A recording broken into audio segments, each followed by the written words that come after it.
This is our Conscious Coffee Chats, and today's topic is going to be hope and faith. So, we shall get started on those topics and why they're important, and why do you really feel that there's what's your feelings on hope? Because I know that's a very strong belief of yours about hope and faith. Or maintaining hope or believing in hope, right? Mm-hmm. Using hope as a tool.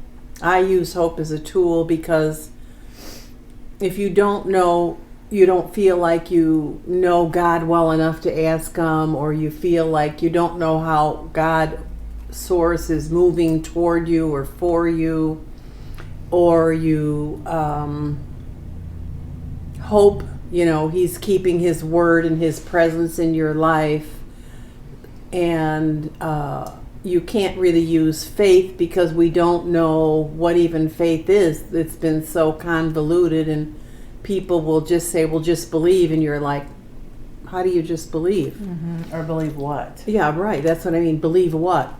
And how everybody differs, which is all good too, but faith, according to the Bible, is the substance. So faith is actual substance of things hoped for. So really, if you're going to use hope, hope goes before faith, and you can keep yourself knowing there's a being, a source that is bigger, I don't want to say better, but grander and more inclusive and all-inclusive and just bigger, and that you can lean on something when when I went through so many different situations in my life, and my first husband was in a car accident, and he was supposed to die within 24 hours, 12 to 24 hours. All I could do was say, I hope not. I hope that he makes it. I hope. Never thinking that I had the faith to believe it, because we've been taught to think so small. How can I take my faith and use it small when that was a really big thing? Right. But the hope of God's merciful, God is love, even though I had the near-death experience and knew He's all of that, unbelievably all of that. Mm-hmm. He's all-inclusive for us. He's always on our side. He's always righteousness, never judging, always loving. Thank God I had that back there, but I hoped He would make it. And I kept saying, well, I hope that He gets through the part that the most critical was that His head got split and the crack would get big, and then that was it. So I hoped specifically just Spirit or God helped His body to heal and hold it together, and just leaving it someplace besides in my head, and even though it was in my head, or viewing Him or body and that. Oh. Yeah, and just instead of leaning into all of that when I was with Him through this, I leaned into the hope that this can get better. This can be better. Regardless of what the doctors were saying, right? Because he was in a very bad car accident. He had flipped out of the truck. Through the windshield, hit and run, and landed on his head. So his head was split. I don't even, front to back? Front to back on one side. Oh, okay. All the way just all like the way that. In half. So he wasn't even meant to live, really. No. They didn't have hope. They did not have hope. No, they never held out hope. I mean, and just think about, you were what? What do you think, how old were you then? I mean, you were pretty young to have that type of hope. You know what I mean? Because I think I was only, so I was only, 20s. I think in 3rd grade or something like that. Mm-hmm. So, and Ed was in 5th or something. Yeah. So, in my late 20s, and I'm like, oh my gosh. So late 20s in a crazy car accident, and here you are going, all I need is hope. Right. All I need to do, hope for 24 hours even. Oh, every second was hope. Every second was hope. Mm-hmm. There was no reason not to believe. As much as I didn't know how to believe, but I had my near-death thing, and then as much as I wanted to believe, I just stayed in hope, knowing my hands, all I can do is add, I use hope pushing into faith, because that's how I believed it worked. faith being the substance part of it, I knew I had to get into the substance of faith and really, really believe it no matter what. Really, really believe it. No matter what your eyes saw, no matter what the doctor said, no matter what everyone else said, the opinions of everyone you shut out, and you had to stay Right. in hope and faith. There was no other way around that. No, there was no other way around it. So I just stayed in that arena of hope and just really believed that it was going to be okay. I didn't know how. I didn't really care how. I thought I just need one day at a time, 1 minute at a time, 1 hour at a time. And I need the faith to not believe in what the doctor said. Right. So that was really amazing to me, that you can take a Bible verse, but I had already had that experience, so I knew I could. I just wasn't sure how to work it. So I did the best I could. Right. And he got through the first 24 hours. And that was really amazing. And then it was, can he cross the 48 hour? And he did that too. And so we were moving in the right direction of faith, taking the hope and pushing into faith that he will get better.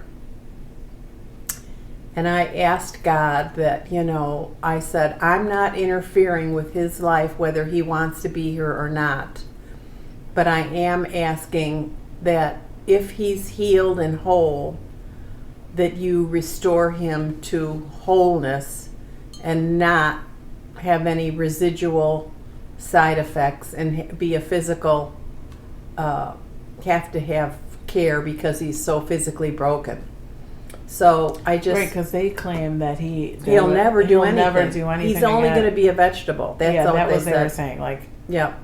Oh my God! Do they even use that word anymore? Probably not. But probably not. Yeah. So it was basically he was just going to live in a coma then. Well, he was just going to live in a coma if he came out of the coma. Yeah, okay. That would be another, a week or two, a week and a half. But the whole thing was, you have what you have, and this is all you're getting. And I'm like, it's not all I'm getting. Right. Because in my heart, I'm like, that's not my agreement with God. That's not my agreement with what I believe happened when I did have that near death. That's not what I'm thinking. He said, what do you want? And this is what I want. Right.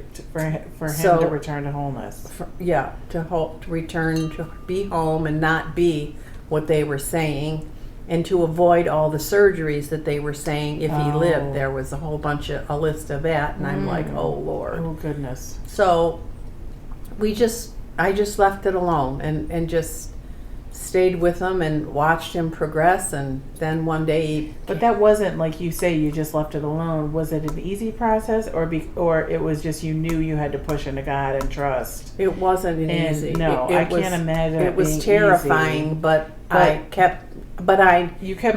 still knew I had an anchor. Right. I was in the water. Correct. But I still knew I had an anchor. I knew I could drown. Yes. But I wasn't going to let go of that anchor because it wasn't about me. It was about him. Right. And my exercise in this whole thing was taking the hope that I had already been promised and using it and asking Spirit to guide me through this whole experience. Yes. Because once he woke up from unconsciousness, I knew beyond a shadow of a doubt, based on faith and hope, that my prayer had been answered regardless of what they still were saying. Never walk, never work, never talk, never eat, have a feeding tube. I mean, it was crazy. It was crazy, right. It's like, no. There's no way anyone can live like that. Right. So we just got through it, and Spirit was... But those processes in the day, though, were really big. Like how you stayed there, like present. You listened. Didn't you hook up like the tape recorder? It was like the cassette in there, and just like and just positive messages. Positive messages. While he was even in the coma, right? Right. While he was in the coma. Right. And I listened in the car, driving back and forth and checking in with my kids, and I'm like, I don't know what else to do. I'm just going to do the best I can. And then when they wanted to do surgery, Spirit said, as loud as the Audra sitting next to me, tell him they're going to have to wait. The surgery was going to be done on his, wait a minute, his gut, because he had to process, even though he wasn't eating and they weren't feeding him, because he had a paralyzed esophagus. They said they had to help things get through, period, just to work. And I said, well, you're going to have to wait. And they said, well, he still has to go to the bathroom, and the surgery's going to help. And Spirit just said, just tell him no, they're going to have to wait. And I said, you're going to have to wait till tomorrow, and I'll let you know. So just think, like, in your 20s, they're the authority, so to speak, right? We're not discounting doctors, right? But I'm telling them, you're telling them in your 20s, God just spoke to you and said, absolutely not. Wait 24 hours. Yes. So okay. So I got there after 24 hours, and they said, Spirit said, no surgery. His bowels do not need whatever they're going to do. I don't know what they call it or everything. Ask them to get an orderly. Now, he was conscious, so he would eat. Oh, that was the other thing. He had no memory, only of the present moment. The present moment, no past, no future. That was amazing, too. But Spirit said, ask for them to send in an orderly to take him in the bathroom, and his body will know what to do. I went, sounds good to me. So they took him to the bathroom, and his body knew exactly what to do. And his body was already a week and a half into it, learning to heal itself. That's amazing. It is amazing. I mean, it's incredible how powerful and how amazing the body is, right? It is, absolutely. You can never doubt. The wisdom is like, wow. Yeah, exactly. It only knows, like, perfect health. That's all it knows. And it's like, well, we got to get this guy going. And all those little cells and all those things that we're put together with, and the wonderful brain we have, right. And all the things that work together, and the electrical system, they were like, we're getting there. We're getting there. So that was one instance. And then another instance was... well, finish his story, because it's like... No, I am. The next instance was... Now oh, I thought you were switching stories. I'm sorry. No. I was like, wait a second. Everyone's going to be like, well, what happened to him? No, the next surgery was, we're going to insert a feeding tube, it would have been a tube. Yeah. Feeding tube, because he'll never be able to swallow. His esophagus is paralyzed from the brain incident. His whole left side was paralyzed, so there was no movement on the left side, and that included, like, you took a line and just drew it up the middle of him. Everything was separated like that. So they said, we have to give him a feeding tube, and I said, no, I need another 24 hours. I'll let you know in the morning. So they're like, oh my God. I'm sure they were like, this wacko woman in there. Yeah, can we get rid of her, or should we just put her in the loony bin? Yeah. So I got there, and I said, nope, surgery. And he go, what do you think you're going to do? He has to start eating. He's awake now. He's 2 weeks into this, and he's got to start eating, and he cannot have a feeding tube going down your throat that long. So I went, bring me some baby food. I want baby beef, baby vegetable, and baby dessert. And I call dessert pears, peaches. So they're like, no, he's going to choke to death. And I said, no, you just do what I'm asking you to do.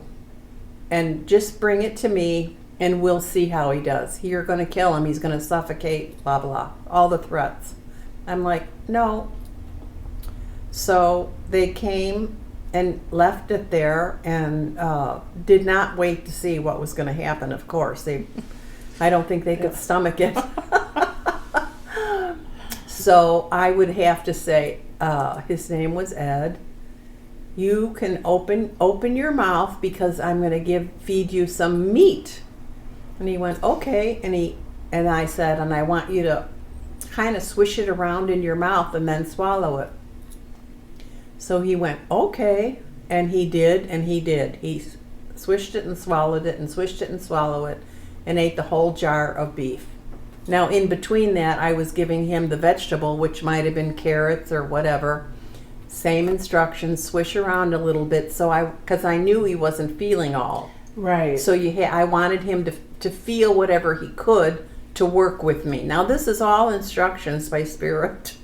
Yeah. As if he was sitting right next to me in the human form. So, and then the pears or the peaches, and same thing, and he ate all 3 jars of food. They couldn't even believe it. They could not even believe their eyes, their ears. So from that day on, we got all baby food for as long as, I don't think we had to wait all the time he was there, but anyway, he was eating food, and that was really good, and it was working, and he was more conscious, so to speak. He was conscious still, but only in the present tense. You know, we've talked in our videos about being in the now moment. That's the only moment he had, and he couldn't remember the past, and he couldn't remember and he had no future. So sounds like a divine place to be, right? You're like, not that's kidding. Amazing. Now, he remembered me, and he remembered his kids and his parents and my parents. When I said their names, he knew, of course, what I was talking about. But other than that, there was no memory of bad, nothing that could influence him not being healed, which was amazing. Wow, that's incredible. So That's like really incredible. it is. There was no influence for him to even say no. He just said yes, and it did it, and he said yes, and it did it, and every 24 hours there was like a shift. Yeah, he just kept getting stronger and stronger and stronger, and everything was okay, yes. It was not like, oh, I don't like carrots, or don't give me the beef I want. It was like, okay.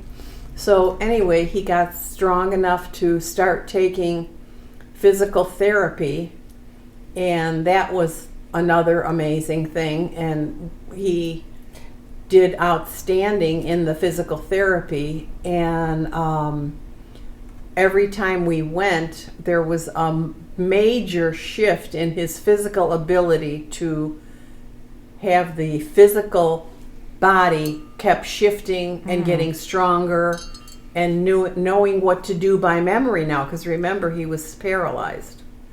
So that was another amazing shift. He had to relearn everything. Right? Absolutely. He had to relearn how to eat. He had to relearn how to walk, to talk, to eat, to like even eat the solid foods. I remember that. You know what I mean? Yeah. And you would take him to restaurants eventually when he was better and got out. Yeah, but that was another thing Spirit said. Since this is all about retraining what he lost, which was everything in the memory, you have to take him to a restaurant and have him eat in front of people and be social. I thought that was interesting. And what was social about that was, I don't to this day understand all the ramifications. I just know they were all right. And he couldn't eat with his right. He was right-handed, and he would do it very childlike, because he would have to pick up his food with a fork and had difficulty, and then go up and then kind of miss, and then it would fall, and then he'd dig in, and I'd say, oh, pick it up again. And it was all the retraining of all the physical that had been taken away with the accident.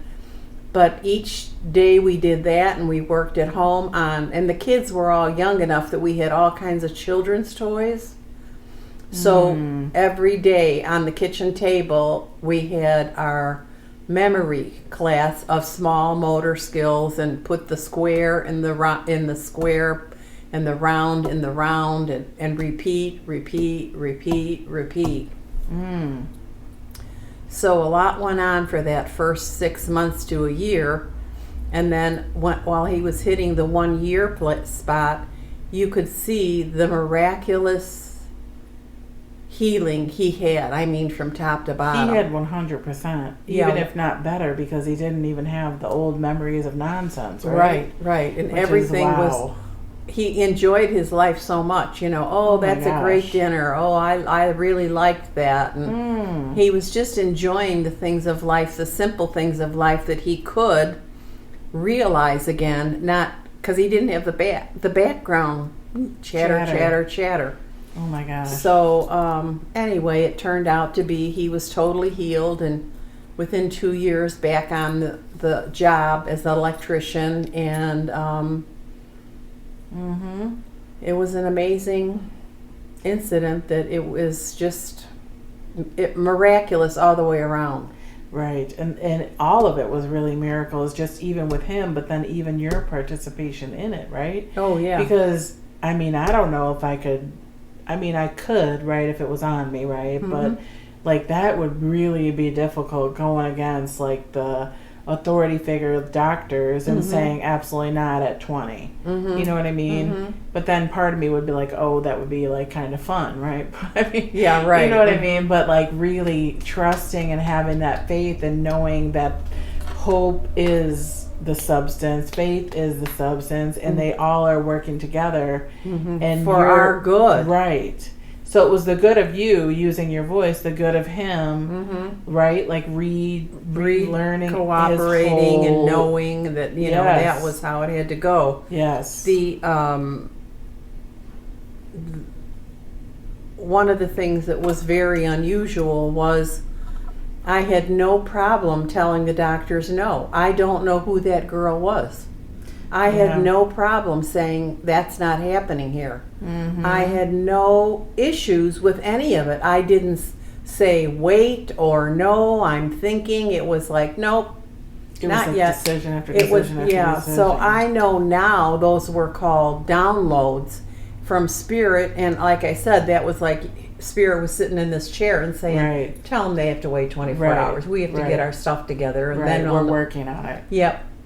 Spirit's working on me, and that would be, give we're her a break. working on both sides, That's right? We're right. working on you to have the courage, but we're working on him to heal. We need 24 hours, right? Right. But the significant in that 24 hours was like amazing. Like amazing things happened in that short amount of time. But I know now why they didn't let me answer it first, because they didn't want me to have to experience the resistance of no. Right on the, you know what I mean? We're coming in with surgery and schedule. Yes.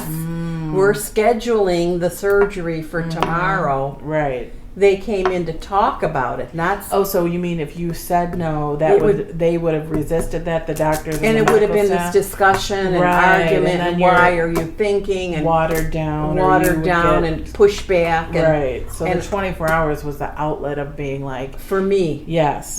Makes sense. So Spirit could get me ready to walk in and say no, because I'm telling you what to do. Right. So the instructions never came till the next morning. Oh, interesting. And I was never in an argument because I just said no, I needed time. Right. So and that was I dodged the bullet and he dodged the bullet. Perfect. So interesting. I didn't know that. Yeah, it's just amazing that. And then the physical therapist said to me, he is breaking all the records. He's breaking all the records. And you helping him by explaining things to him because he had no memory is so helpful that he outperforms in the session. Oh wow. So and he said if people had people like you walking alongside them, they'd all be better all the time. Because she could tell that I was united in his healing. And there was no ifs, ands, buts about it. There was zero doubt. I was just, no, he's a father, he has children at home, and this is what we're doing. Right. I need your opinion, and I don't need your approval. This is how we do it. And that's why I know now, people might say, well, you had downloads. I'll agree with you 100% because I'm telling you, it was like sitting in the chair. It was.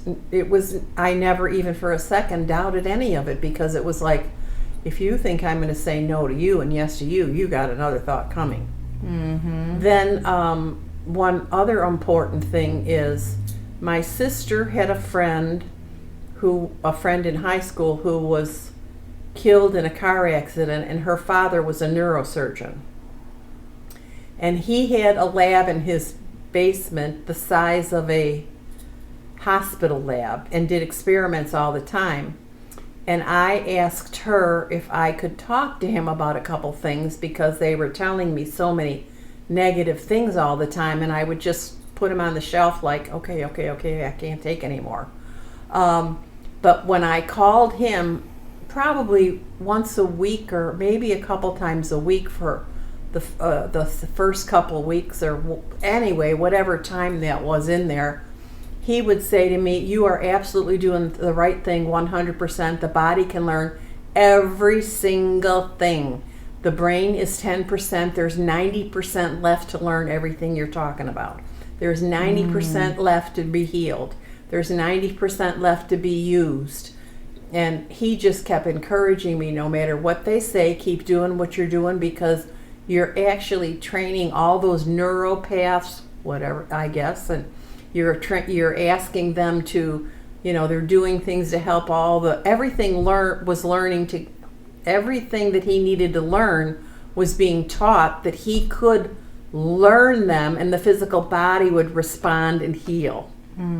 Because it already knew what to do. It just needed what I call now a little bit of a jump start. A little bit of a jump start. Physical therapy is a little bit of a jump start. Right. Eating the baby food was a little bit of a jump start. Well, and then by the end of that, he was just 100% and fine and ready to go. Yeah. How long did that take about? I don't remember. It was a while. A couple years. About a year and a half. But when did he get out of the hospital, though? Oh, he got out of the 6 hospital. months in the hospital? No, he wasn't there that much. Maybe, I thought it maybe was. it seemed like forever. It was at least a couple months. Okay. And then when he got home, because he didn't have a memory, he could walk with a walker, but he couldn't remember to use the walker, and he couldn't remember that he couldn't get up to walk. Right. So the kids were always on 24-hour, sit with your dad, and you have to remind him he can't walk and he needs a walker, because if he tries to get up, he's going to fall. Right. But as he got stronger and used the walker, which meant I can do this myself, that was important. Then that became a thing of the past, and you didn't need the walker. Right. Because somehow in there, then he remembered, I can't walk, I need the walker, and now I can walk with the walker, and now I don't need the walker. Right. So everything was staged so amazingly. It really was. Yeah, you could just see how the body is just unbelievably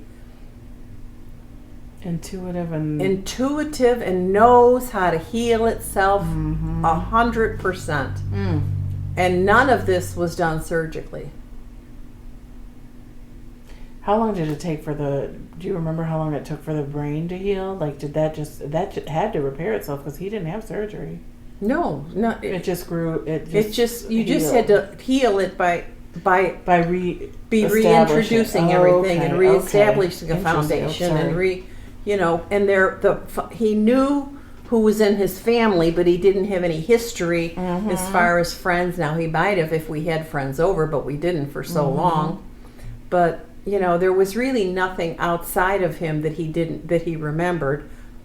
So it was just retraining without all the stuff that we have today, just organically.